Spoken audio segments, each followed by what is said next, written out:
बाद हमको नहीं पता था कि कोई ऐसा घटना हुआ है।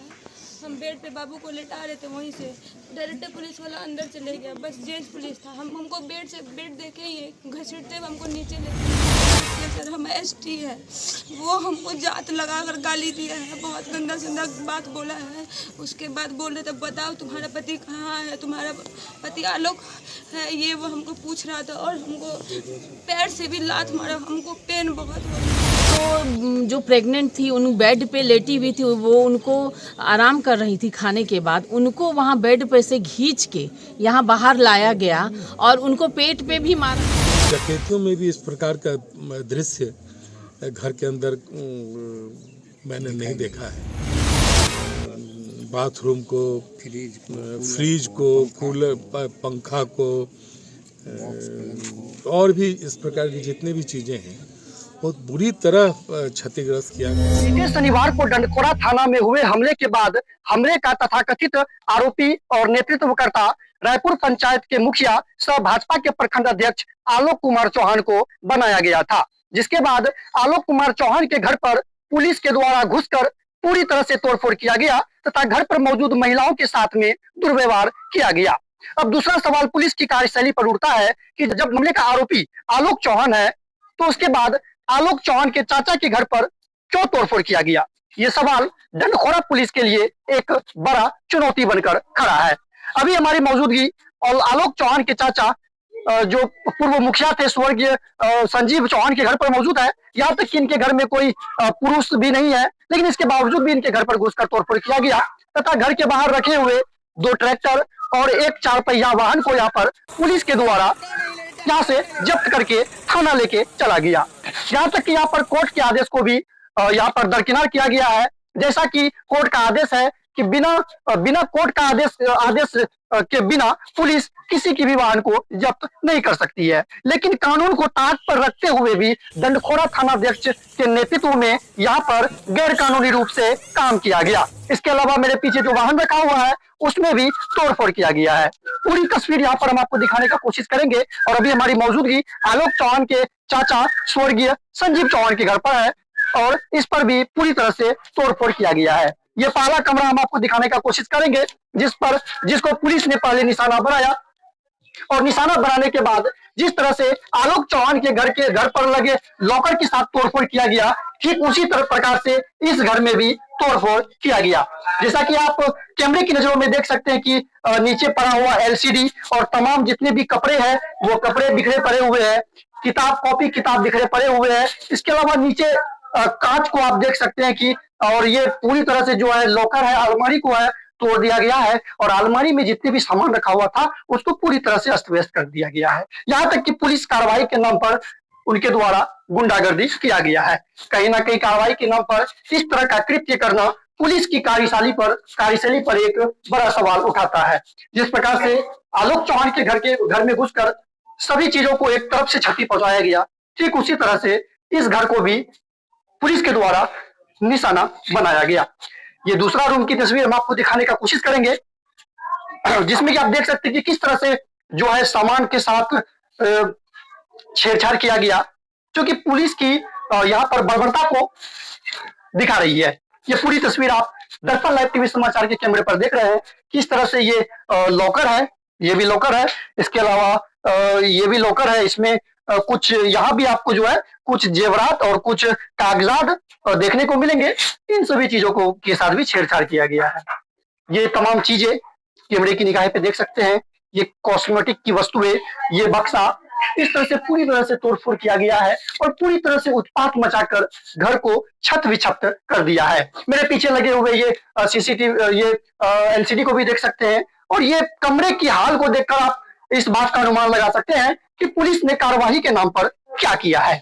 कहीं ना कहीं पुलिस की कार्यशैली पर सवाल उठता है और ये तमाम चीजें, जितनी भी चीजें यहाँ पर तोड़फोड़ किया गया है, जैसा कि प्रत्यक्षदर्शियों ने बताया कि ये तमाम चीजें यहाँ पर जो है जो उच्च अधिकारी है उनकी उपस्थिति में किया गया। यहाँ भी वो तीसरा रूम है, यहाँ पर भी फ्रिज को पूरी तरह से तोड़फोड़ किया गया है।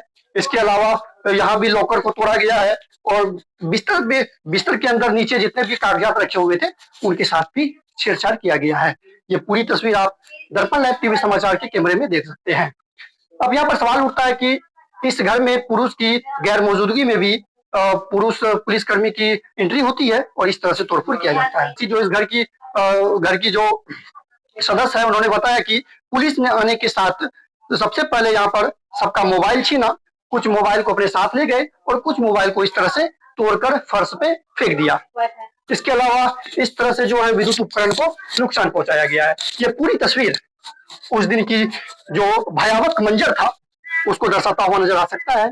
किस तरह से यहाँ पर तोड़फोड़ किया गया, सामान को यहाँ पर बिल्कुल छत विक्षत किया गया, पूरी तरह से उत्पाद मचाकर कहीं ना कहीं कानून को ताक पर रखकर इस तरह का कृत्य डंडखोरा पुलिस के द्वारा किया गया। हालांकि इस मामले के बाद डंडखोरा थानाध्यक्ष ओम प्रकाश महतो को निलंबित कर दिया गया है। यहाँ पर सवाल वही रहेगा, क्या निलंबित करके ही इस मामले को लिपापोती किया जाएगा या फिर इस तरह से जो तोड़फोड़ किया गया है उसका इस तरह से जो तोड़फोड़ किया गया है उसका भरपाई यहाँ पर पीड़ित परिवार को मिलेगा। जहां तक कि यहाँ पर जितने भी जो है बिजली के गैजेट है उसको भारी भरकम नुकसान पहुंचाया गया है और पूरी तरह से सामान को छत विछत करके यहाँ पर चारों तरफ फैला दिया गया है। ये पूरी तस्वीर आप देख सकते हैं कैमरे की निगाहों से कि किसी भी कमरे को जो है किसी भी हाल में नहीं छोड़ा है।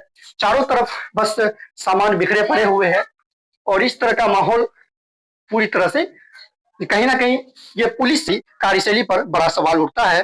पुलिस ने कार्रवाई के नाम पर यहाँ पर डकैतों की जैसा घटना को अंजाम दिया गया है। अभी हमारे साथ आलोक चौहान की चाची मौजूद है। आइए उनसे जानते हैं कि उस रात उस दिन पुलिस के द्वारा क्या क्या किया गया था। घर पे आई और सारा सामान बिखरा पड़ा हुआ है। हाँ, पुलिस घर पे आई, पूछताछ भी नहीं किया, पूरे चारों तरफ से घर घेर लिया। उसके बाद घर में घुस गया और सबका मोबाइल तोड़ दिया और पूछने लगा कि जेंट्स कहाँ है। तो हम लोग बोले कि जेंट्स नहीं है, हम लोग मतलब कि उस लोग का पापा नहीं है, हम लोग किसी तरह अपने बच्चा सबको पढ़ाते लिखाते हैं। आपके घर में कोई पुरुष सदस्य थे उस समय? नहीं, कोई नहीं था। या कोई है? नहीं, हम लोग खाली लेडीज थे। तो जैसा कि इस घटना का मुख्य आरोपी आलोक चौहान को बनाया गया है। हाँ, लेकिन आलोक चौहान के घर में तोड़फोड़ करने के बाद फिर आपके घर को निशाना बनाया गया। हाँ, वहाँ से तोड़फोड़ करके हम लोग के घर आया, यहाँ आया, सारा सामान तोड़फोड़ कर दिया, टीवी, लैपटॉप और जितना भी मतलब पढ़ने लिखने वाला सामान था सब। घर में बच्चियों के साथ भी बच्चियों के साथ भी दुर्व्यवहार किया गया है। हाँ, थोड़ा वो लोग बदतमीजी भी किया है, मारा भी है, बाल पकड़ के डंडा से मारा। कौन थे आखिर जो बदतमीजी कर रहे थे? उनको जानते पहचानते हैं? थाना प्रभारी थे या कौन थे, जानते हैं उनको? थाना प्रभारी यही लोग थे, बहुत सारा थे, तो हम उतना मतलब कि पहचान नहीं पाए। अच्छा, घटना के बाद घर में जितने भी आपके जो लॉकर्स है वो जहाँ उसका सामान बिखरा पड़ा हुआ है, कुछ महंगी सामान जो अब तक लापता है? चैन था और अंगूठी था, ये सब कुछ नहीं मिल रहा है। सब सामान वो लोग लेके चल गया। पैसा भी था, बच्चा का पर्स था, मोबाइल पूरा चूर चार कर दिया और मोबाइल सब लेके चले गया। कितने मोबाइल को यहाँ पर क्षति पहुंचाया गया? 5 मोबाइल, 10 मोबाइल। आलोक चौहान के घर के मोबाइल को मिला के? यहाँ का बच्चा सब पढ़ रहा था, लैपटॉप था, बड़ा टीवी था, पूरा सामान, शोकेस, अलमारी, फ्रिज और वॉशिंग मशीन सब तोड़-फोड़ कर दिया है। लैपटॉप बोले। तो आप लोगों ने किस हद तक रोकने का प्रयास किया? हम लोग का बात सुनना ही नहीं चाहते थे ना, पूरे मतलब कि बोलते थे तो तुम लोग चुप रहो, तुम लोग का एक भी बात नहीं सुनेंगे, बस मारने लगता था। महिला पुलिसकर्मी? महिला नहीं, सब जेंट्स था। डकैते आ गया है।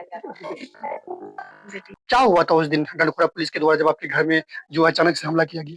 हम यहाँ पे अपने बेड पे थे, यहाँ पे पढ़ाई कर रहे थे, तो गेट मतलब कि गेट लगा के पढ़ाई कर रहे थे। तो 12 साढ़े 12 ऐसे कुछ हो रहा था। हाँ, उसके बाद हम यहाँ पे अपने रूम में थे, पढ़ाई कर रहे थे।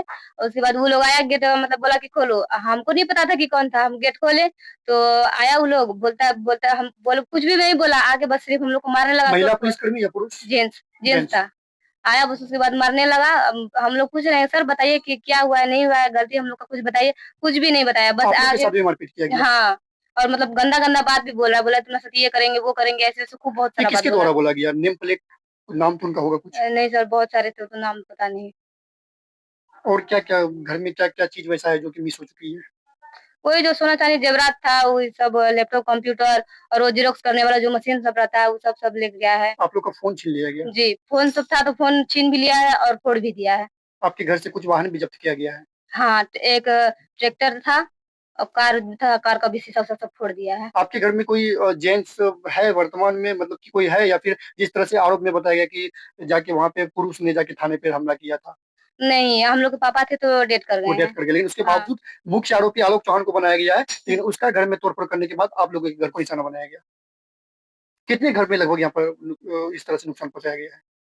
यहाँ ये मतलब इतना तो पता नहीं, लेकिन मतलब होता है ना, वो लोग का मतलब जो जिसका मन में जो आया, बस वो लोग जो उसके घर पे हमला बोल दिया। देखिए, ये उस दिन की जो आप बीती है, जो यहाँ पर डंडखोरा पुलिस के द्वारा यहाँ पर घटना को घटित किया गया था। जैसा कि आपको बता दें कि घटना के बाद जिस तरह से छापेमारी चल रही है, तो गांव के जितने भी पुरुष है, युवा है, उसमें एक डर का माहौल व्याप्त है और वो डर से गांव छोड़ने के लिए मजबूर है, क्योंकि बहुत सारे ऐसे युवा और पुरुष है जो निर्दोष होते हुए भी पुलिस के द्वारा उसे उठाया भी गया है और आगे उठाया भी जा सकता है। अब इस मामले को लेकर देखना बाकी रहेगा कि उच्च अधिकारी इस मामले पर कहां तक संज्ञान लेते हैं और कहां तक पीड़ित परिवार को न्याय दिलाते हैं, इसका हमें इंतजार रहेगा। अपने सहयोगी बबलू मनाडी के साथ मैं सूरज कुमार राय, दर्पण लाइव टीवी समाचार डेस्क, कटिहार।